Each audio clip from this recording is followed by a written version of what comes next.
Last night, I had a dream about you. In this dream, I'm dancing beside you. And you, like everyone was having fun. The kind of feeling I waited so long. Don't stop, come a little closer. As we chat, the rhythm gets stronger. There's nothing wrong, just a little fun. When you're dancing, you like the time is right, right around you. You're feeling right, you arms around you. But suddenly, I feel a shining sun. Before I know it, this dream is over. I know it's true. I just wanted you. I just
Bien, muy buenas tardes.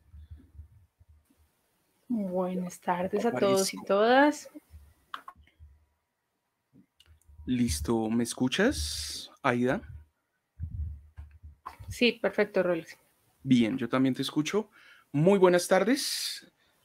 Bienvenidos entonces al Club de Lectura de Exploradores del Abismo.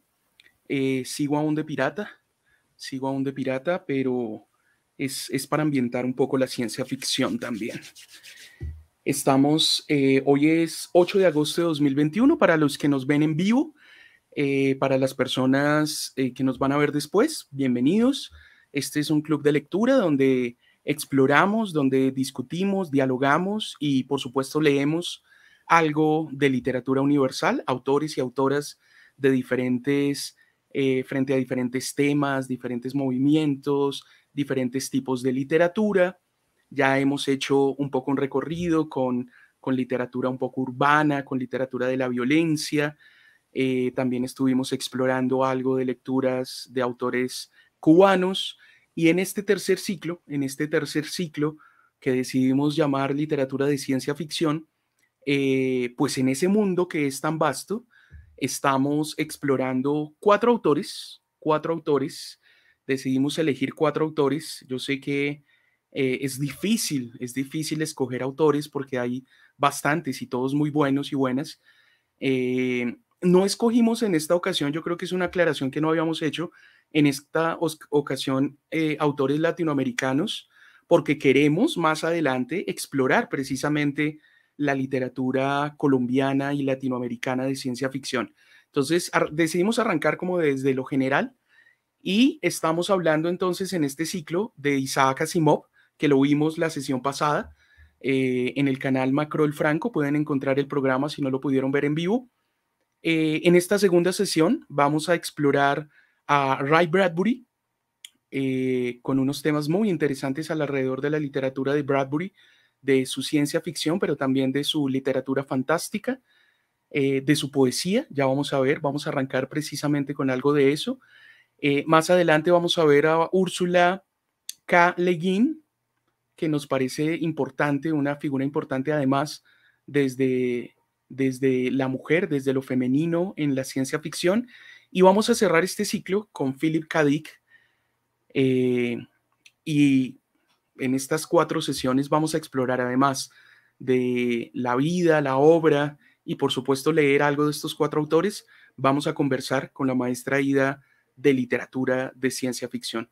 Y haciendo, por supuesto, como nos gusta y como lo estamos planteando en Exploradores del Abismo, un tejido de las artes, un tejido de la ilustración, de la pintura, de la música y por supuesto de la literatura. ¿Cierto, maestra?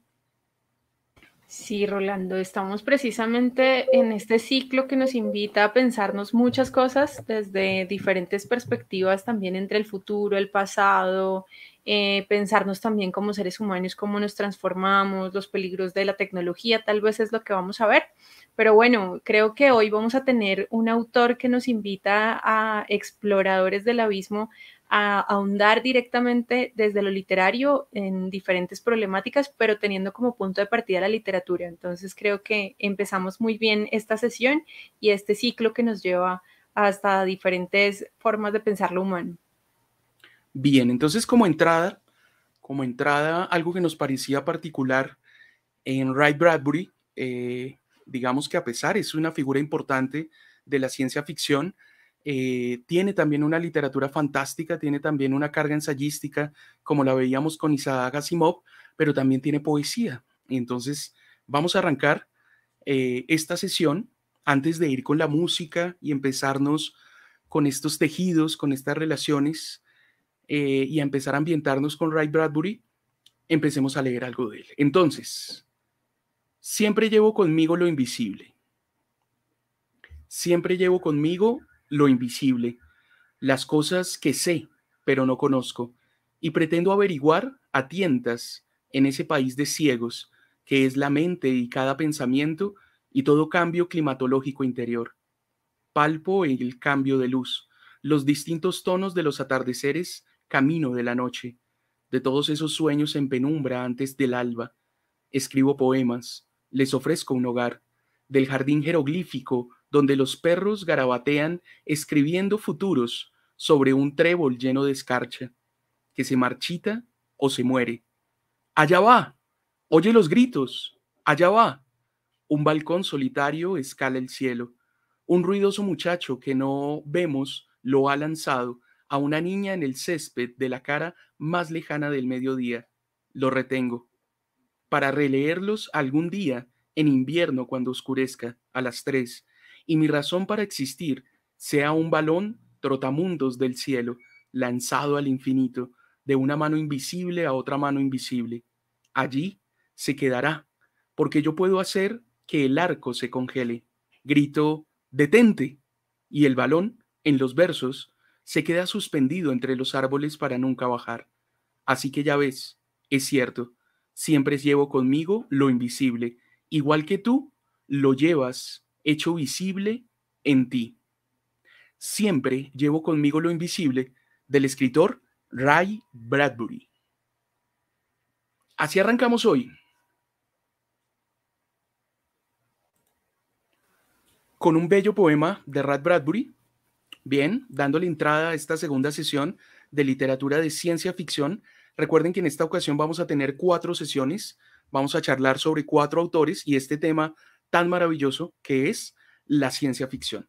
Entonces, sin más preámbulos, voy a compartir con ustedes la canción que queremos darle entrada de hoy a la sesión. Y ya charlamos un poquito del poema, de la canción, de ciencia ficción, de Bradbury, por supuesto. Y arranquemos entonces con Elton John y Rocketman. Escuchémoslo.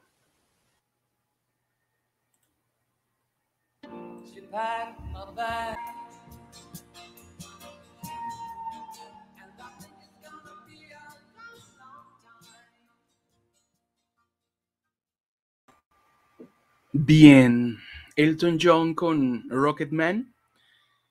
Maestra, ¿por qué Elton John, Rocketman, Ray Bradbury? ¿Qué pasa ahí? Bueno, pues nos encontramos en alguna página como canciones que estaban vinculadas a la obra de Bradbury que habían tenido como influencia sus relatos y uno de ellos y que nos llamó muchísimo la atención no solamente por la letra de la canción sino a su vez por la animación que tiene en su video oficial la de Elton John porque nos habla de esos viajes que se hacen al espacio y que vamos a encontrar en la obra de Bradbury, pero no solamente están los viajes, porque hubiésemos podido ver a ese hombre cohete desde diferentes lados o simplemente como un viaje más, sino que nos habla de esa nostalgia y de ese retorno al pasado también. Y las mismas frases de Elton John nos lleva a pensar muchas cosas, como Marte no es un lugar idóneo para criar hijos y en donde la tecnología no la puedo entender, son como dos frases que nos llevan a la obra de Bradbury. Entonces iniciamos con este video de Elton John y con esta canción para darle apertura a esta sesión que habla sobre Bradbury y no solamente hablar sobre los viajes espaciales, sino también sobre esas interrogantes que nos deja cada uno de sus relatos dentro de lo que somos como seres humanos, dentro del pasado y el futuro de esa relación. Pero bueno, esa sería como la introducción para iniciar en este viaje que podríamos decir espacial en esta sesión del día de hoy.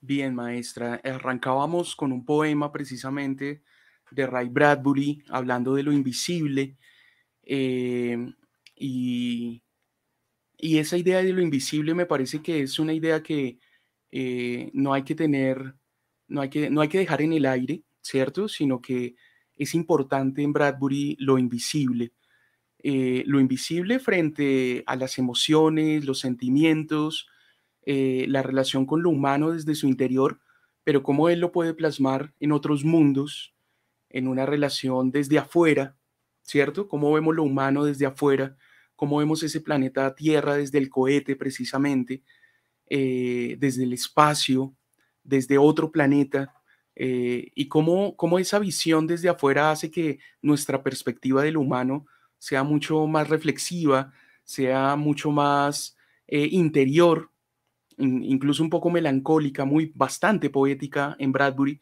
Y el poema y la canción Rocketman, que precisamente se basa en la literatura de Bradbury. Yo le comentaba a la maestra Ida que me recuerda Caleidoscopio, que es un cuento de Bradbury donde hay unos astronautas que tuvieron una falla en su nave. La falla causa unos estragos a tal punto que la nave explota. Ellos tienen que escapar y apenas logran escapar con sus trajes espaciales. Y pues estando en el espacio a miles de kilómetros de la Tierra, eh, empieza un cuestionamiento sobre el fin, un cuestionamiento sobre la vida, un cuestionamiento sobre las relaciones humanas, un cuestionamiento sobre la autoridad, ¿cierto? El destino. Y es un cuento que me parece vital leer de Bradbury. Hoy vamos a compartirles otro cuento, por eso me doy la amplitud de hablar de este, y en relación precisamente a la canción de Elton John, Rocket Man. Entonces, Rocket Man también es ese hombre cohete que está entrando en la Tierra, ¿cierto? Como un meteoro, como una estrella fugaz. Ahí tenemos ya varios elementos de los que vamos a discutir en esta sesión. Vamos a seguir hablando de ciencia ficción con algunos elementos, resaltar algunos elementos que son importantes en Ray Bradbury y por supuesto vamos a conocer un poco más a grandes rasgos lo que es la vida y obra de este escritor maravilloso de ciencia ficción. Y por supuesto, y como es acostumbrado para los que hasta ahorita están viéndonos o nos van a ver, Exploradores del Abismo trata de hacer ciclos con algunos autores, con algunos temas. En este caso estamos hablando de ciencia ficción con 4 autores maravillosos, 3 autores hombres, una mujer. En esta ocasión estamos en la segunda sesión sobre Ray Bradbury. Bien, entonces ahí teníamos Rocketman, tenemos lo invisible en Ray Bradbury y vamos a arrancar entonces, vamos a arrancar hablando sobre qué, maestra. Bueno, creo que antes de arrancar como con el contexto, Eric Roper, que es el que elegiste como ilustrador, que me parece como importante que tú lo menciones, es un norteamericano que hace ilustraciones, tú me habías comentado también en los discos, entonces te cedo la palabra para que puedas hablar un poco y ampliar un poco más la idea en torno a estas imágenes que nos muestras el día de hoy. Sí, bueno, en esa exploración que hemos hecho, en esa búsqueda, en esa investigación, hemos encontrado varios artistas muy interesantes, visuales, amantes de la ciencia ficción, ilustradores de la ciencia ficción. Mostrábamos con Isaac Asimov, un ilustrador que nos mostraba una imagen de los robots bastante humana, y en esta ocasión queremos mostrarles a Eric Rupert. Eric Rupert es un ilustrador norteamericano de New York principalmente, y este artista es muy polifacético, se ha dedicado a ilustrar discos, videojuegos, algunos libros, revistas de ciencia ficción, y su obra de ilustración está centrada en buscar, digamos, unas ilustraciones que puedan dar cuenta, por ejemplo, de otras razas, en buscar cómo ilustrar esas razas que pueden ser de otro planeta, los paisajes de otro planeta. Él ha ilustrado, yo creo que inspirándose mucho en Dune, que también es una fuente de ciencia ficción muy importante, esos países, esos espacios de horizonte muy desérticos, pero gracias a ese horizonte se ven varias lunas, varios soles, y así podemos ambientarnos en otro planeta. Entonces, las razas, los animales, la vegetación, otros horizontes y otras visiones de planeta, un poco muy desde la distopía, desde la lucha, desde la guerra, desde ambientes difíciles. Su inspiración está mucho en la mitología, en la religión, en la psicología. Entonces, sus ilustraciones son una combinación de muchas cosas. Pero es muy interesante cuando podemos ver estas imágenes maravillosas y podemos situarnos realmente como si estuviéramos parados en otro mundo, como si estuviéramos teniendo la visión de otro mundo, unos cielos distintos, unos cielos llenos de mundos, de estrellas, de varias lunas que hacen que uno se sienta ya en otro planeta, ¿cierto? Y cómo podrían ser esas razas, cómo podrían ser esos alienígenas, ya sean robots o ya sean especies inteligentes, sus armas, sus máscaras, su biología. Entonces ahí tenemos a Eric Rupert, ilustraciones para que lo busquen, para que también vayan viendo algo de estas imágenes y de este espectro visual que nos muestra también la ciencia ficción y nos muestra varios autores. En esa medida vamos relacionando desde la poesía, desde la música, desde la ilustración, y hoy vamos a dar un contexto al que hemos denominado ciencia ficción blanda, del cual ya habíamos hecho una pequeña introducción con Asimov, y una mirada desde el humanismo, esta vez una mirada desde el humanismo en Ray Bradbury. Maestra. Bueno, pues para seguir ambientando como desde la parte de la ilustración, elegimos a José Capaz, que es en este caso un artista que desde diferentes técnicas, y uno podría decir que recurrió también al expresionismo, hace como toda una obra en torno también a lo distópico, que era un poco de lo que hablabas ahorita con respecto al anterior ilustrador. Y es qué pasaría o qué pasa si en este caso toda esa utopía que se tenía establecida en algún momento y que de alguna forma teníamos o tuvo, en este caso, lo tuvimos como los seres humanos antes de que ocurrieran toda una serie de tropiezos, pensábamos que esto iba a ser mejor y que la tecnología iba a ofrecernos diferentes formas en donde hubiese una evolución o tal vez hubiesen diferentes mecanismos para que las cosas estuvieran mejor, y esa utopía se empieza a desfragmentar. Pero bueno, empezamos con la ciencia ficción blanda y hacíamos un contraste en la sesión pasada en donde decíamos que a diferencia de la dura no se enfoca solamente, digámoslo de alguna forma, en la parte de la física, de la matemática, dar una explicación y de determinar unos mundos posibles en torno a ello, sino que se enfoca en otro tipo de ciencias que en este caso ya son más humanas, como la filosofía, la política, la economía misma, y empezamos a ver desde otra perspectiva la ciencia y sobre todo esos mundos posibles que podrían llegar a surgir. Por eso la ciencia ficción blanda podríamos decir que es un lugar en donde se especulan sobre diferentes avances científicos, pero lo hace más desde el desarrollo social y genera siempre o trata de mostrar una crítica sobre lo que puede pasar en la sociedad a partir de esos elementos. Entonces, ya no es solamente lo que podría suceder bueno, poniéndolo en términos, aunque no tan de bueno o malo, sino que podría suceder en una sociedad en donde las cosas no están funcionando, los poderes empiezan a enaltecer y empiezan, digamos que, a ocurrir otra serie de inconvenientes como tal, no solamente para los humanos, sino como lo vamos a ver también para otros seres en otros planetas. Se refiere, en este caso, la ciencia ficción blanda, se refiere a diversas revoluciones, movimientos políticos, corrientes de pensamiento que retoman algún hecho social y también lo critican. Por eso creo que en Bradbury es muy importante también decir que no es como el futuro que se evidencia, sino también un anclaje hacia el pasado. Es el pasado el que le da o el que le permite tener una mirada frente al futuro, como haciendo una reflexión de lo que pasa en la sociedad y cómo se podría llegar a ver en caso tal de que hubiese una distopía. Y por eso mencionamos en este caso el término ficciones distópicas, porque cuando nos referimos precisamente a ella hay un cuestionamiento frente al presente, exacerbándolo hacia el futuro, podríamos decir, en donde se hacen una serie de interrogantes en torno a la sociedad. En ella se imagina un mañana siempre con tintes cada vez más oscuros y no con tanto optimismo, en donde ese futuro distópico es como un reino de pesadilla, como lo dice acá Gerardo, y no la vida elevada por el progreso tecnológico. En ello hay pues precisamente algo que le va a pasar a Bradbury, que también lo veíamos de hecho un poco con Asimov, y es que ellos de alguna manera alcanzan a presenciar y a tener directamente como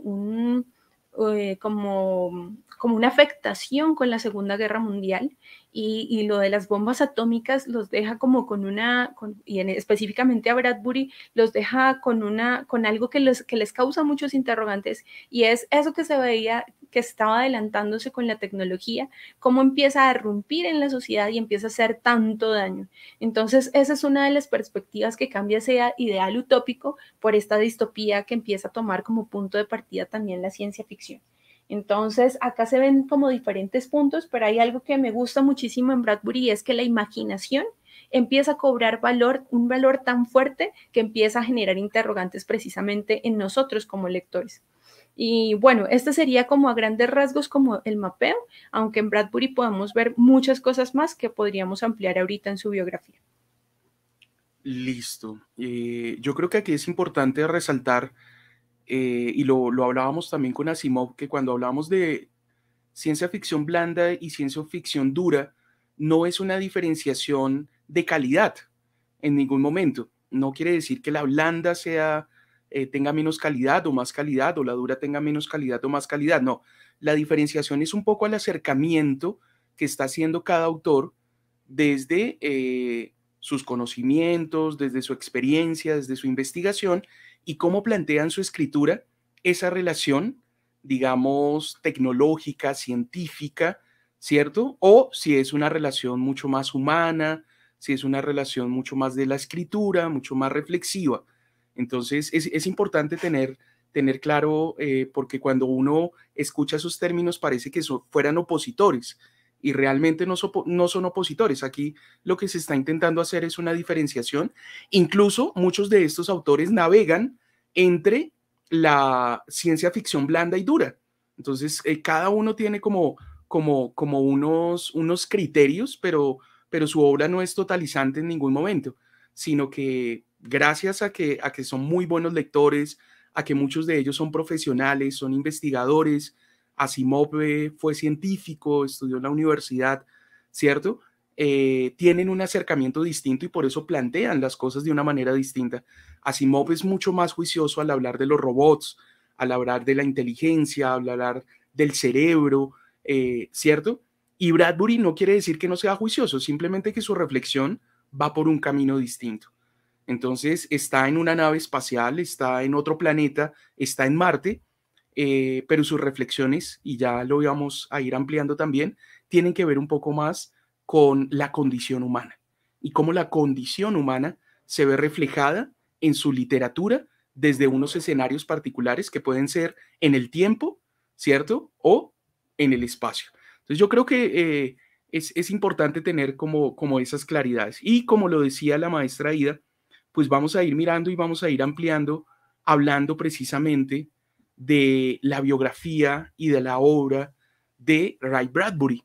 Entonces, es inevitable que también hay como un boom, como se pudo dar el boom latinoamericano, hay un boom de la ciencia ficción y tuvo que ver también con la Primera y Segunda Guerra Mundial, especialmente con el contexto de la Segunda Guerra Mundial, donde esa realidad tan apabullante, donde prácticamente se estaba planteando el fin de la historia, ¿cierto? El fin del mundo, incluso en ese momento, también se dio un boom de la ciencia ficción en lo que fue la Guerra Fría y este contexto de este temor de la bomba atómica y de que dos potencias se involucraran con unas armas tan poderosas y llegaran a ocasionar un invierno nuclear, una catástrofe mundial.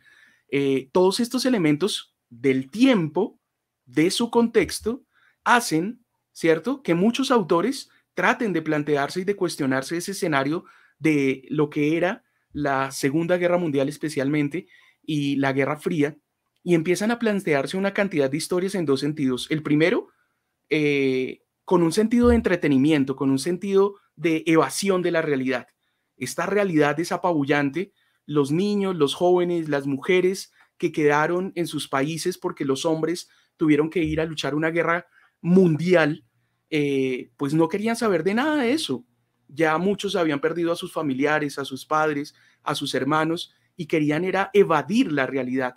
Y pues la ciencia ficción les dio la posibilidad con estas publicaciones periódicas que hablábamos y que la maestra Díaz nos hacía un contexto muy interesante en la primera sesión cuando hablábamos de Isaac Asimov. Y Bradbury es un escritor también de estos magazines, de estas publicaciones seriadas de los periódicos, y ahí van publicando sus historias. Van publicando sus historias y para los niños, para los jóvenes, son una posibilidad de evasión de la realidad, ¿cierto? Y hay un segundo elemento, y es que se estaba dando un avance tecnológico, pero también se estaba cuestionando lo humano. ¿Para dónde iba lo humano? Si todo el sentido de lo humano, de la tecnología, de la modernidad, iba a acabar con el mundo, ¿cierto? Y estas preguntas tan existenciales, estas preguntas tan importantes, pues no fueron ajenas a estos escritores de ciencia ficción. Entonces, por un lado la evasión, pero por un lado también el cuestionamiento existencial. Y Ray Bradbury precisamente vive esto de una manera muy fuerte, porque Ray Douglas Bradbury, su nombre completo, Wickenow, nace en Illinois en 1920 y fallece en Los Ángeles, California, en el 2012. Principalmente con su actividad de novelista, por supuesto, con cuentos maravillosos, principalmente, pero digamos, aunque la ciencia ficción es por lo que es más conocido, también tuvo unas publicaciones importantes en otras áreas, que ya lo vamos a ver alrededor de la creación, de la escritura, de la reflexión sobre la creación y la escritura, ¿cierto? Y también sobre el ensayo tanto literario como una exploración de la ciencia, ¿cierto? Y por supuesto, de la filosofía y de la humanidad. Bradbury no solo cultivó la ciencia ficción, como lo mencionaba ahorita, y la literatura de corte fantástico, eso también es muy importante verlo en estos autores.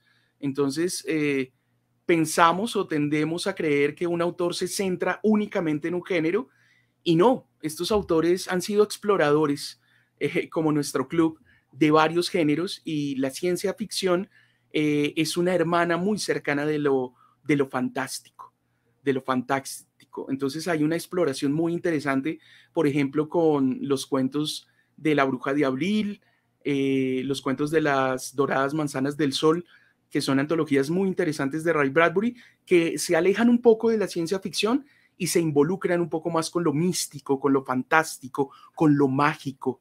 Entonces, ahí hay cosas interesantes también para explorar en Bradbury.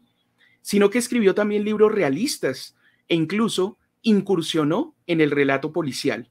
Su prosa se caracteriza por la universalidad, como si no le importara tanto perfeccionar un género como escribir acerca de la condición humana y su temática a través de un estilo poético. Ahí hay un vínculo y por eso creo que arrancábamos leyendo algo de poesía de Bradbury. Su narrativa es sumamente, crea unas imágenes maravillosas y tiene una poética muy fuerte, muy fuerte. Ya vamos a hablar un poco de este libro maravilloso que es un referente indispensable en la literatura de ciencia ficción, en la literatura distópica, y es Fahrenheit. Háblanos un poco de Fahrenheit, maestra. Bueno, pues antes de hablar de Fahrenheit, que es una de sus obras más importantes, hay algunos daticos así como que son relevantes en su vida y es que, bueno, lo primero, sus padres se parecen en algo a Asimov y es que tenían las publicaciones de las revistas muy cercanas porque sus padres vendían ese tipo de revistas.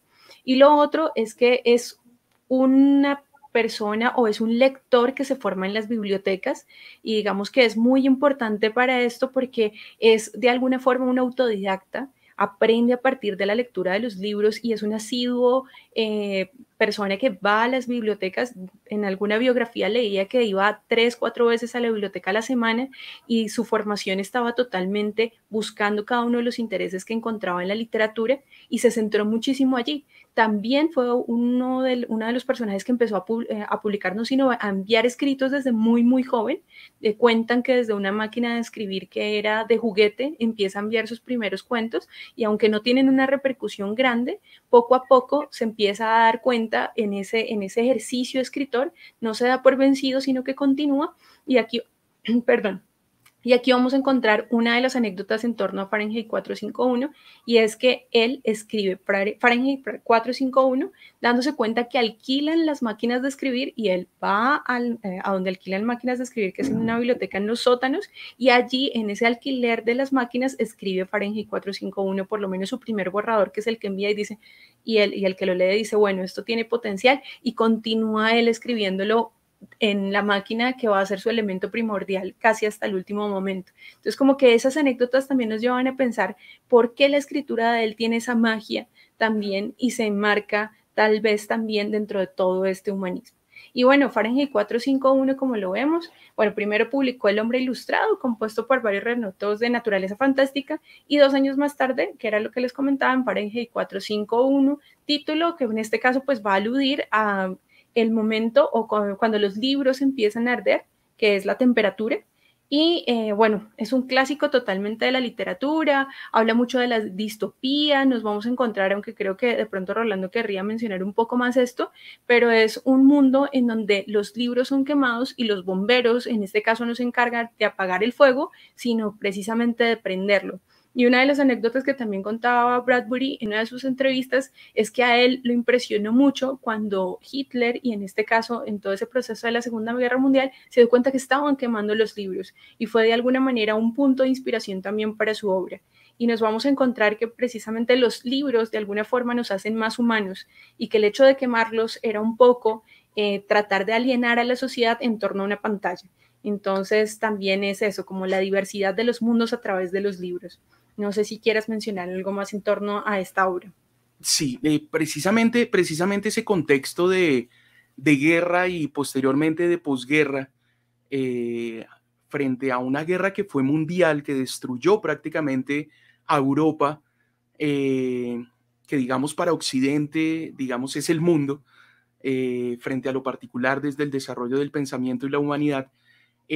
Hablar de estos tipos de distopía hablaba muchísimo, ¿cierto? Y esa relación con el nazismo, esa relación con ese totalitarismo, pues estaba plasmado también en Un Mundo Feliz de Aldous Huxley y también en 1984 de George Orwell, que digamos son esas dos obras más que las cuales se equipara Fahrenheit 451, que como tú lo mencionabas es un mundo distópico. Es un mundo donde el conocimiento, los libros, se les teme, se debe ocultar, ¿cierto? Se debe quemar literalmente. Los nazis hicieron hogueras de libros, vetaron muchas lecturas, exiliaron muchos autores, asesinaron otros tantos. Entonces, el conocimiento, la cultura que enmarca el poder que tiene el libro es amenazado en Fahrenheit 451. Y así como hay amenazas, también hay defensores, ¿cierto? Entonces, como nuestro protagonista, que es un bombero, que es lo particular, y en ese contexto donde los bomberos no apagan incendios, como sería nuestra realidad, nuestra visión del mundo, sino en esa realidad donde ellos son una especie de sensores, ellos buscan los libros para quemarlos, pues este bombero empieza a reflexionar y empieza a encontrar un libro y empieza a darse cuenta que con la lectura hay un movimiento en su cabeza, algo está sucediendo, empieza a reflexionar, empieza a cuestionarse, empieza a preguntarse. Yo creo que es una metáfora muy interesante de la libertad también que se puede encontrar frente al pensamiento y frente a la lectura, ¿cierto? Al encontrar el conocimiento por nuestra propia mano. Entonces, una obra completamente recomendada, Fahrenheit 451, en una reseña muy general, sin hacer mucho spoiler. La novela narra la historia de una ciudad del futuro dominada por los medios audiovisuales, que eso también es muy fuerte en 1984, el Gran Hermano, ¿cierto? La pantalla que nos dice qué es lo que tenemos que hacer. Cualquier parecido con el Internet y la televisión es pura coincidencia. En la que se acosa al individualismo, están prohibidos los libros y los bomberos, brazos ejecutores de un Estado totalitario, son los encargados de quemarlos. Al margen de la sociedad, y acá viene también la esperanza, un grupo de hombres recluidos en los bosques decide memorizar textos enteros de filosofía y literatura para preservar la cultura. Un libro maravilloso, una metáfora muy reflexiva y, como lo decía la maestra Aida, uno de esos clásicos de la ciencia ficción, de las novelas utópicas que hay que leer frente a Un Mundo Feliz de Aldous Huxley y también, por supuesto, 1984 de George Orwell. Fahrenheit ha sido llevada al cine en 2 ocasiones. Hay una del 74, si no estoy mal, de Truffaut. Es una versión muy interesante, muy apegada al libro. Y hay una versión mucho más reciente, creo que es del 2018 o 2019, de HBO. Una versión más reciente, un poco más tecnológica, pero mantiene la esencia de el fuego, los libros y la reflexión frente a la lectura, el conocimiento, la memoria y, por supuesto, la cultura. Entonces, ahí hay cosas muy interesantes en la literatura de Bradbury y, por supuesto, no podemos dejar de leer Fahrenheit 451. Y, por supuesto, tenemos mucho más. Hay que acercarnos a los cuentos de Ray Bradbury, como ya lo mencionamos, desde el lado de la ciencia ficción, pero también desde el lado de lo fantástico. En esa relación, Bradbury advierte de los peligros y las amenazas que incumben a una sociedad enteramente automatizada, olvidada de los valores tradicionales de la cultura y próxima al exterminio atómico. Consigue climas sardónicamente alucinantes en cuentos como There Will Come Some Rains, del cual vamos a hablar un poquito más en esta sesión, ¿sí? Y vamos también a The Veldt, en 1950, donde una casa automatizada, casi dotada de vida propia, masacra con complicidad de los niños a los padres de estos.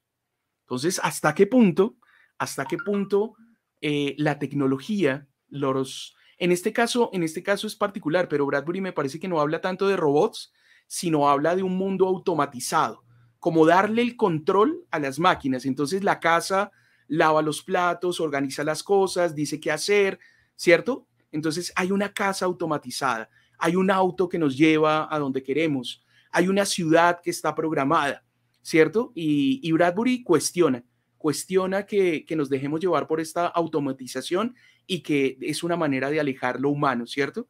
Lo humano que cuestiona, lo humano que siente, lo humano que piensa, pero en relación no solo al individualismo, sino también en relación al otro, ¿cierto? Maestra. Bueno, sí, yo creería que ya continuamos con las obras como para dar continuidad pues podemos hablar, a mí una que me llamó la atención ahorita y está precisamente la de Crónicas Marcianas, que es una de las obras también más insignes de él, porque es una también de las primeras, menciona los viajes a Marte, pero en esos viajes que se da como desde el 99 hasta el 2026, si no estoy mal, hay un cuento también que se llama Usher 2, y me llamó mucho la atención cuando estaba haciendo todas estas búsquedas porque sí había tenido como presente que Poe era una de sus grandes influencias y en este cuento vemos como una reestructuración de la casa Usher, pues desde lo tecnológico también, como una réplica de la casa y empezamos a ver, pues para los que vayan a ahondar y quieran de pronto leer el cuento, se van a dar cuenta que en el trayecto de todo lo que sucede hay también una réplica de los asesinatos que ocurren como en Poe. Entonces se ve directamente la influencia y bueno, está uno de los cuentos que vamos a leer el día de hoy. Bien, entonces acá tenemos algunas obras. Ray Bradbury también es un escritor bastante prolífico. Muchos de sus cuentos fueron publicados en estas revistas, incluso él mismo tuvo su propia revista de literatura de ciencia ficción, y eso también lo hace un difusor y lo hace un gestor del género y eso lo vuelve muy importante también. Entonces, por supuesto, tenemos la portada de Fahrenheit 451 que tiene que estar en sus bibliotecas y tiene que estar en el referente de los lectores de ciencia ficción. Tenemos, lo mencionaba ya la maestra Aida, Crónicas Marcianas, que es una suma de relatos que suceden precisamente en un contexto muy particular y es Marte, donde, digamos, y ahí empezamos a hacer la relación de ciencia ficción blanda, donde lo más importante no es cómo llegaron allá, cuáles son las naves, cuál es el desarrollo tecnológico, sino cuál es la relación con unos habitantes que se encuentran allá. Allá hay marcianos, ¿cierto? Y empiezan a llegar personas de diferentes partes del mundo y empiezan a darse esos cuestionamientos tan particulares. Recordemos que Bradbury en Estados Unidos, en el sur, precisamente también vivió muy fuerte el racismo hacia los negros, hacia los afroamericanos. Entonces, él también cuestiona esto y lo cuestiona desde Marte. Entonces, ¿cómo puede darse el racismo también entre terrestres y marcianos? Que es una cuestión bien particular. Entonces, mire que hay una influencia muy interesante, lo mencionaba la maestra, cómo desde el presente y cómo desde el pasado, ¿cierto? Alimentamos las historias del futuro, ¿cierto? Planteamos unos escenarios y dentro de esos escenarios empezamos a cuestionarnos la relación con el otro, el individualismo, la relación con la máquina, la automatización. Hacemos preguntas existenciales. ¿Hacia dónde vamos? ¿Quiénes somos? ¿Cierto? Entonces, la literatura de Bradbury y esta ciencia ficción que sucede en estos escenarios tan duros de guerra, de posguerra, de racismo, de cambio, de posibilidad de desarrollo tecnológico, pero también de que ese desarrollo tecnológico nos destruya completamente o cambie nuestra vida para siempre, como en esa posibilidad de la Guerra Fría y de este conflicto bélico atómico. Entonces, todos estos autores empiezan a reflexionar a partir de su realidad. Son unos excelentes observadores de su realidad y de su presente. Tenemos El hombre ilustrado, que es una suma de relatos, y tenemos antologías, por supuesto. Yo creo que si queremos llegar a Bradbury hay que empezarnos a acercar a sus cuentos y a sus antologías para después ir profundizando en su obra. Entonces tenemos una antología de relatos y tenemos un libro bastante interesante, maestra, que es... En el 73 escribe Bradbury pues digamos que una serie de recopilación de consejos y hace también como una especie de biografía de cómo él escribió o cómo se dedicó a la escritura.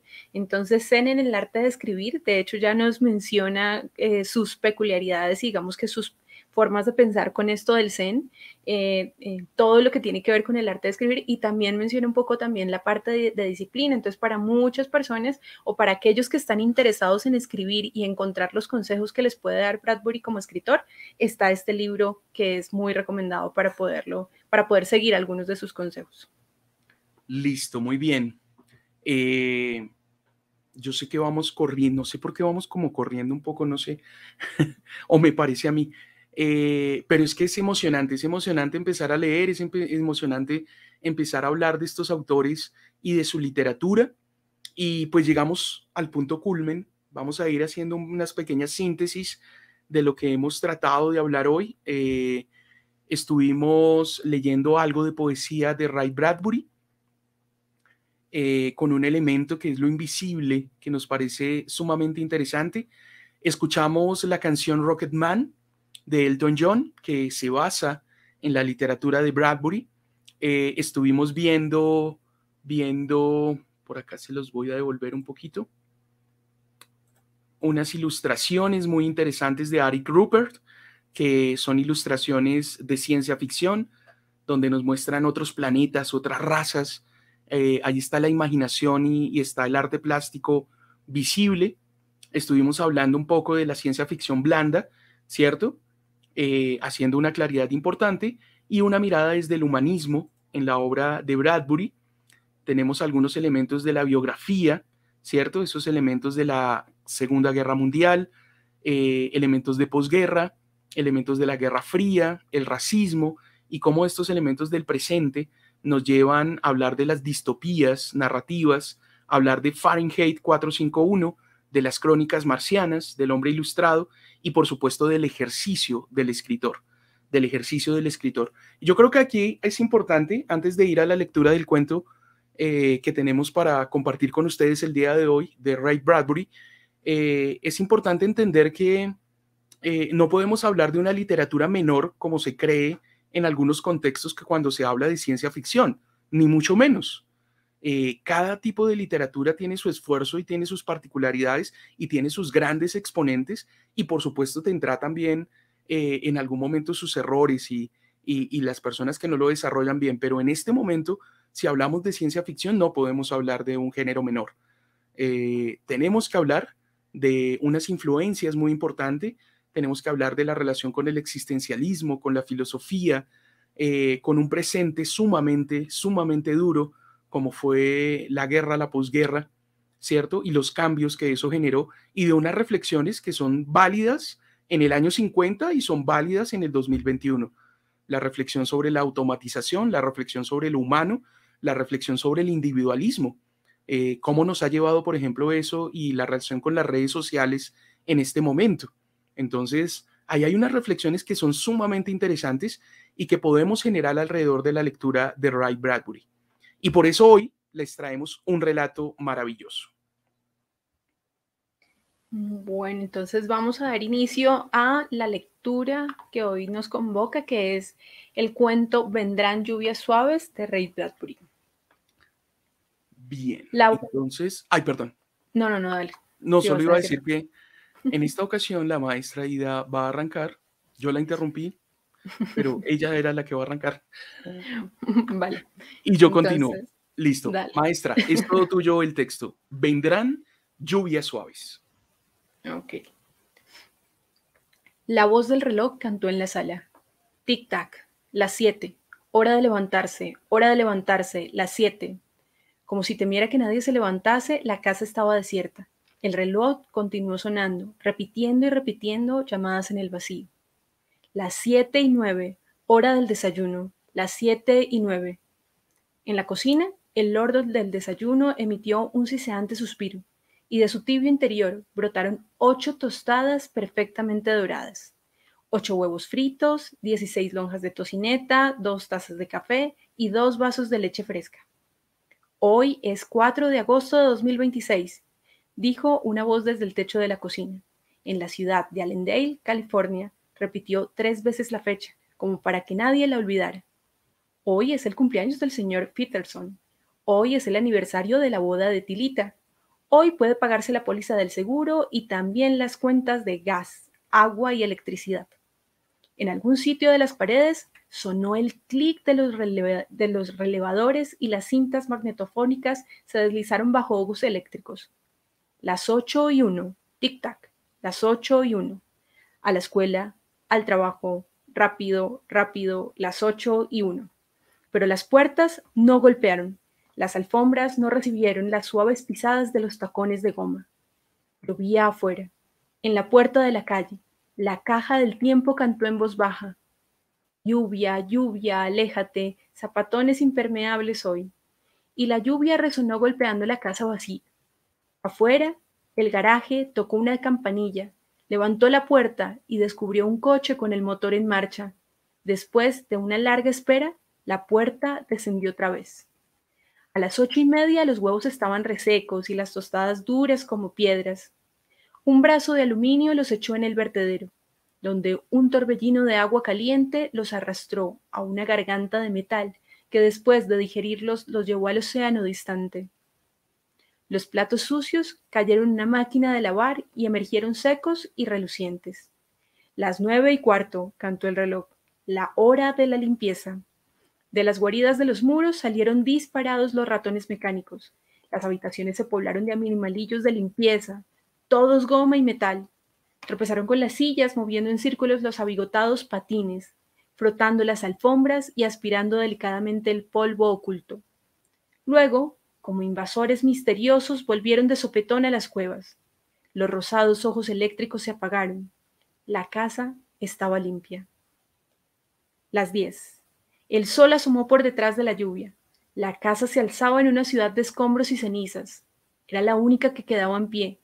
De noche, la ciudad en ruinas emitía un resplandor radioactivo que podía verse desde kilómetros a la redonda.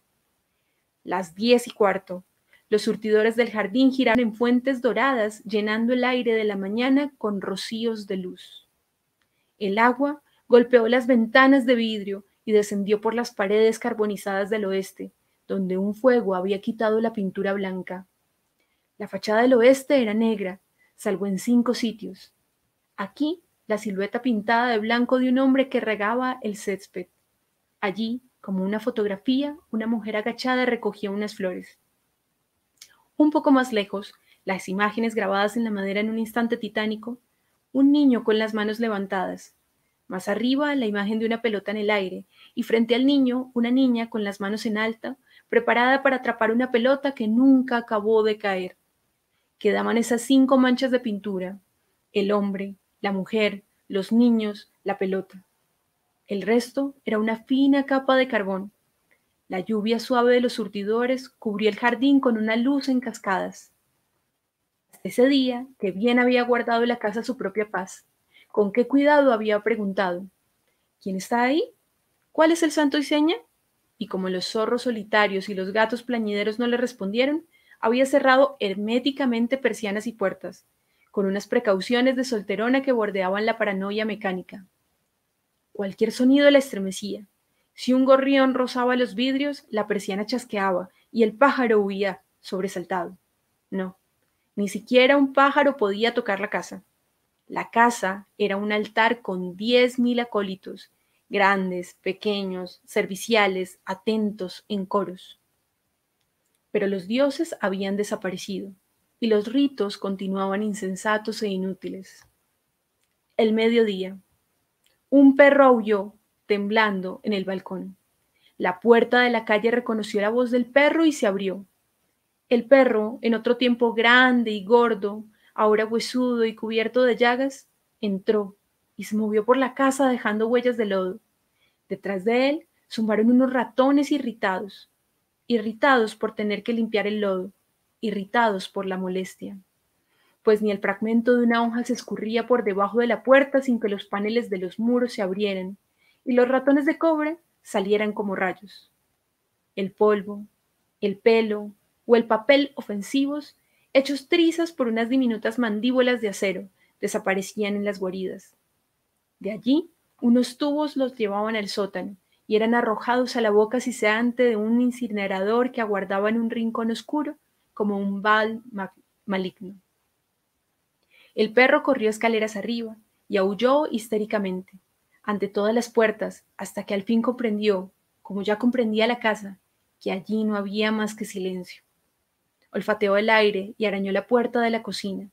Detrás de la puerta del horno preparaba unos pancakes que llenaban la casa con un aroma de jarabe de arce. El perro, tendido ante la puerta, olfateaba con los ojos encendidos y el hocico espumoso.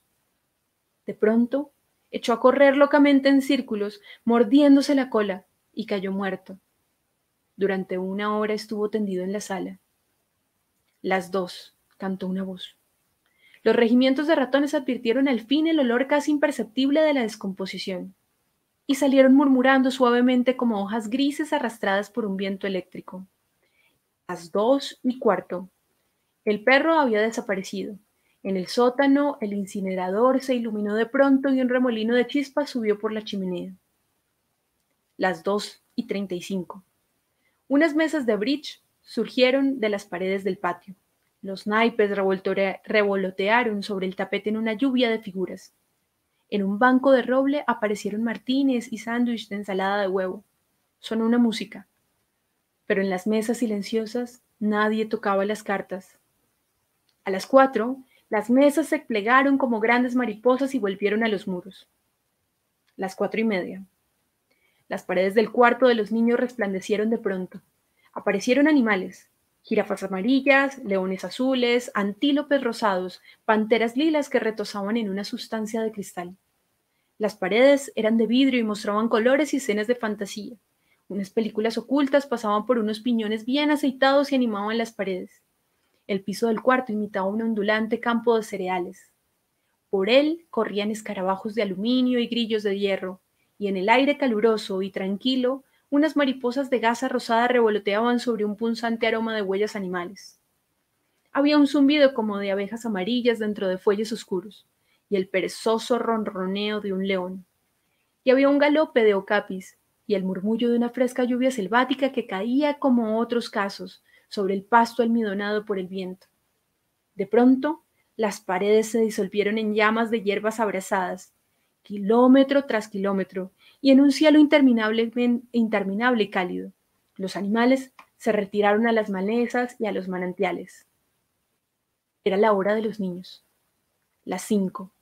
La bañera se llenó de agua clara y caliente. Las 6. Las 7. Las 8. Los platos aparecieron y desaparecieron, como manipulados por un mago, y en la biblioteca se oyó un clic. En la mesita de metal, frente al hogar donde ardía animadamente el fuego, brotó un cigarro humeante, con media pulgada de ceniza blanda y gris. Las 9. En las camas se encendieron los ocultos circuitos eléctricos, pues las noches eran frescas aquí. Las 9:05. Una voz habló desde el techo de la biblioteca. «Señora Macmillan, ¿qué poema le gustaría escuchar esta noche?» La casa estaba en silencio. «Ya que no indica lo que prefiere», dijo la voz al fin, «elegiré un poema cualquiera». Una voz suave, música, se alzó como fondo de la voz. Sara Teasdale, su autor favorito, me parece. Vendrán lluvias suaves y olores de tierra, y golondrinas que girarán con brillante sonido, y ranas que cantarán de noche en los estanques, y ciruelos de tembloroso blanco, y petirrojos que vestirán plumas de fuego, y silbarán en los alambres de las cercas, y nadie sabrá nada de la guerra, y nadie le interesará que haya terminado, a nadie le importará, ni a los pájaros ni a los árboles, si la humanidad se destruye totalmente, y la misma primavera, al despertarse el alba, apenas sabrá que hemos desaparecido. El fuego ardió en el hogar de piedra y el cigarro cayó en el cenicero, un inmóvil montículo de ceniza. Las sillas vacías se enfrentaban entre las paredes silenciosas y sonaba la música. A las 10, la casa empezó a morir. Soplaba el viento. La rama desprendida de un árbol entró por la ventana de la cocina. La botella de solvente se hizo trizas y se derramó sobre el horno. En un instante, las llamas envolvieron el cuarto. ¡Fuego!, gritó una voz. Las luces se encendieron. Las bombas vomitaron agua desde los techos, pero el solvente se extendió sobre el linóleo por debajo de la puerta de la cocina, lamiendo, devorando, mientras las voces repetían a coro: ¡Fuego! ¡Fuego! ¡Fuego! La casa trató de salvarse. Las puertas se cerraron herméticamente, pero el calor había roto las ventanas y el viento entró y avivó el fuego. La casa cedió terreno cuando el fuego avanzó con una facilidad llameante de cuarto en cuarto en 10 millones de chispas furiosas y subió por la escalera. Las escurridizas ratas de agua chillaban desde las paredes. Disparaban agua y corrían a buscar más, y los surtidores de las paredes lanzaban chorros de lluvia mecánica, pero era demasiado tarde. En alguna parte, suspirando, una bomba se encogió y se detuvo. La lluvia dejó de caer. La reserva del tanque de agua que durante muchos días tranquilos había llenado bañeras y había limpiado platos estaba agotada.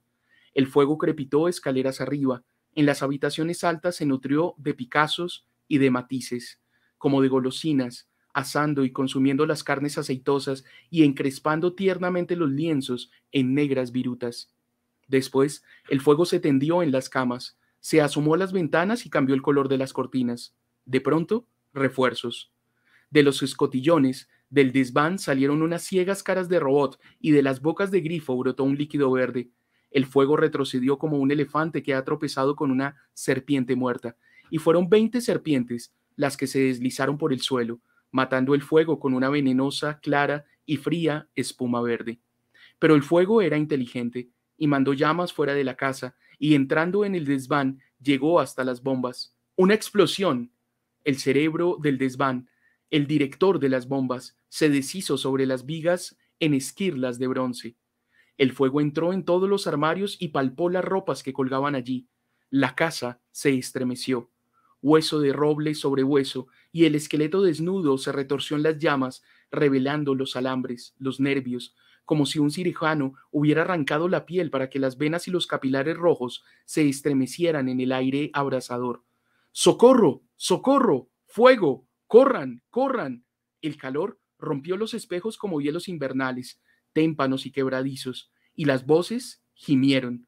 ¡Fuego! ¡Fuego! ¡Corran! ¡Corran! Como una trágica canción infantil. Una docena de voces, altas y bajas, como voces de niños, agonizaban en un bosque, solos, solos. Y las voces fueron apagándose mientras las envolturas de los alambres estallaban como castañas calientes.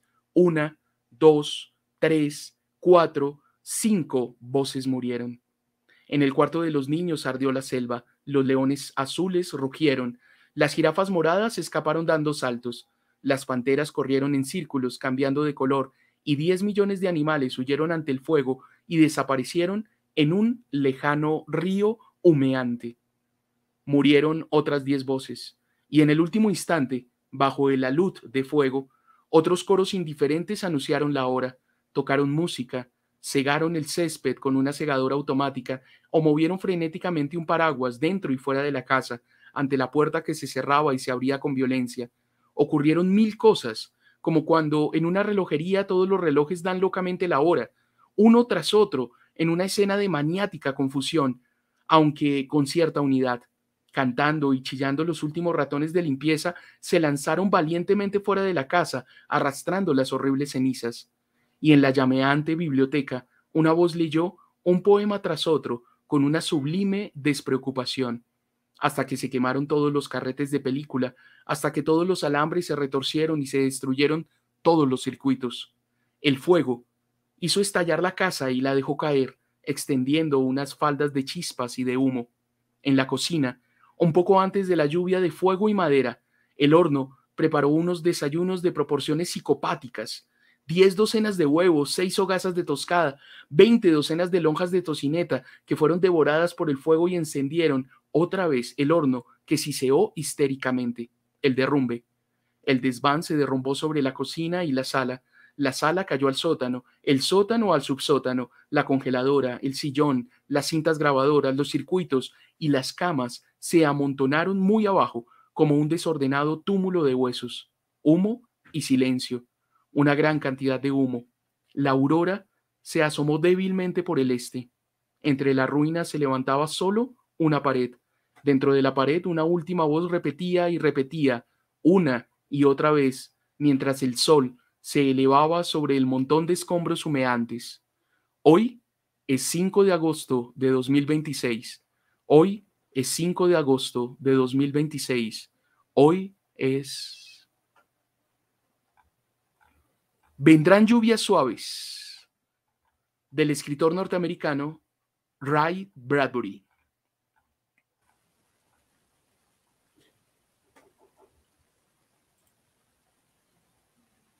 ¿Nos desmayamos?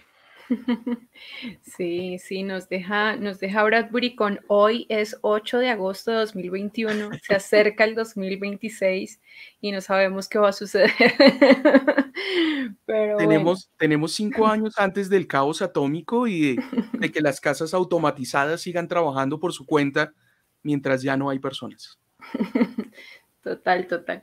Ahí me acordé un poquito de lo que Borges plantea en la introducción precisamente de Crónicas Marcianas y dice cómo esos mundos que plantea Bradbury nos deja con tantos interrogantes, cómo eso que parece tan fantasioso y tan lejano a lo que podemos vivir, que nosotros ya no lo consideramos tan lejano, nos deja con tantas inquietudes. ¿Qué pasaría con lo humano si solamente lo tecnológico o solamente las máquinas existieran? ¿Seguiría existiendo? ¿No? ¿Qué pasaría? Bueno, tantas cosas que nos deja Bradbury en esta sesión. No, y que sumando para la paranoia un poco, por lo menos por acá están con lluvias suaves. Tengo mi Total. ventana escuchando la lluvia y escuchando este cuento se vuelve algo particular. Además diciendo 5 de agosto, cuando estamos a 8 de agosto, entonces es bien particular. Lo cuestiona Sí, uno en realidad. sí, total. 2026, eso es ya. Eso es a la vuelta de la esquina. Y Ray Bradbury en este cuento está planteando esa situación que tuvo tanto temor en los Estados Unidos y en gran parte del planeta, que fue la Guerra Fría y fue el enfrentamiento, esa tensión de que dos potencias mundiales pudieran enfrentarse con armas nucleares y pudieran causar un desastre acá de nociones apocalípticas, ¿cierto? ¿Y qué pasaría con esos hogares que Bradbury describía automatizados? ¿Seguirían trabajando? ¿Por cuánto tiempo seguirían trabajando? ¿Qué pasaría, lo decías tú, qué pasaría con lo humano? Lo humano se vuelve una simple mancha de carboncillo en la pared, un recuerdo melancólico, ¿cierto? Y por más de que estén las voces, por más de que esté la poesía, como lo veíamos, este poema maravilloso que nos introduce dentro del texto, que replica una voz robótica, como lo decía Bradbury, desde estas cintas magnetofónicas. eh, a pesar de que está esa voz, a pesar de que está la poesía, a pesar de que están los alimentos, la cotidianidad, los humanos ya no están. Fue lo que dejaron, sus vestigios, sus sombras, sus fantasmas. Total. Entonces vendrán lluvias suaves y esperemos que el 5 de agosto del 2026 estemos en una mejor situación, porque realmente estamos en una situación bien distópica. Estamos todavía en plena pandemia mundial. Sí, sí, sí, o sea, y me acordaba de la figura del perro, ¿no? ¿Cómo era esa figura del perro? ¿Cómo llega precisamente en ese escenario apocalíptico? Y cómo al parecer en esa cotidianidad y en esa rutina hay todo como un sentido de bienestar cuando no lo hay. Es como un choque de visiones dentro del mismo cuento. Entonces me parece que pues sí, vamos a esperar que pase el 5 de agosto del 2026 para ver cómo suceden las cosas y que podemos ver de lo que nos decía Bradbury. Esperemos que no sea tan apocalíptico. Sí, porque ya lo tenemos suficientemente. Me parece que el 2020 y el 21 han sido ya suficientemente apocalípticos. Y sí. Entonces, ahí tenemos un cuento maravilloso de ciencia ficción, recomendadísimo, vendrán lluvias suaves. Recuerden que nosotros tenemos una fanpage en Facebook, nos pueden buscar Club de Lectura Exploradores del Abismo. Ahí estamos colocando artículos, vamos a dejar el cuento. Yo hago un ejercicio que es grabar algunos de los cuentos, además de que quedan estos programas también. Para que los vuelvan a ver o para que los compartan o para que cuando estén hablando de ciencia ficción digan, yo vi dos profes que ellos hablan en un ciclo muy interesante sobre Bradbury, lo podemos ver para enterarnos de algunas cosas. Entonces, gracias a las personas que nos acompañaron hoy. Recuerden que en el canal de YouTube Macrol Franco queda esta grabación para que la puedan repetir o la puedan compartir. Recuerden que estamos en Facebook, en Club de Lectura Exploradores del Abismo, en nuestra fanpage. Lean la invitación es a que lean, a que dialoguen, a que nos pregunten, a que nos sugieran posibles escenarios futuros mucho más agradables que los de Bradbury, esperamos, y mucho más agradable que el que estamos viviendo. Estamos hablando en la realización de la literatura, posibles ciclos que ustedes nos puedan sugerir, hablando con amigos y hablando entre la maestra Ida. Hemos ya estado hablando de algunos ciclos, entonces estaremos contándoles qué viene. Nuestra idea es conocer, nuestra idea es leer, nuestra idea es investigar, explorar y presentarlo a ustedes en este diálogo, en esta conversación, en esta lectura que nosotros queremos hacerles desde Club de Lectura Exploradores del Abismo. Bueno, maestra, algunas palabras de cierre y yo voy alistando la canción de cierre. Bueno, vamos a extenderles la invitación para que dentro de 15 días nos acompañen. Vamos a tener una sesión bien importante porque tenemos un autor que va a causar también ese revuelo entre esa ciencia ficción blanda, pero que nos permite, digamos que muchas interrogantes, que es Philip Dick. Así que, bueno, ese sería como el primer punto, la invitación a que la próxima sesión nos acompañen. Y bueno, vamos a quedarnos precisamente no con certeza, sino con muchas dudas en torno a lo que nos propuso Bradbury y en torno al humanismo y en torno a la situación que estamos viviendo y cómo podríamos plantearnos esos futuros posibles a partir de lo que nos está pasando y de lo que nos ha pasado en el pasado. Así que los dejamos en este momento con una canción de David Bowie. Bien, entonces para ir cerrando esta sesión, recuerden que nos quedan dos autores, lo mencionaba la maestra Ida, Philip K. Dick, y también tenemos a Ursula Kroeber Le Guin. Entonces tenemos dos autores maravillosos también, de los cuales hay mucho por dialogar, por leer. Entonces la invitación es para que estén muy pendientes ahí en Exploradores del Abismo, en nuestra fanpage. Ahí estamos publicando las fechas. Este ciclo lo estamos haciendo cada 15 días, los domingos, y son 4 sesiones. Ya vamos 2, nos faltan 2. Arrancamos con Isaac Asimov. Hoy dialogamos sobre Ray Bradbury.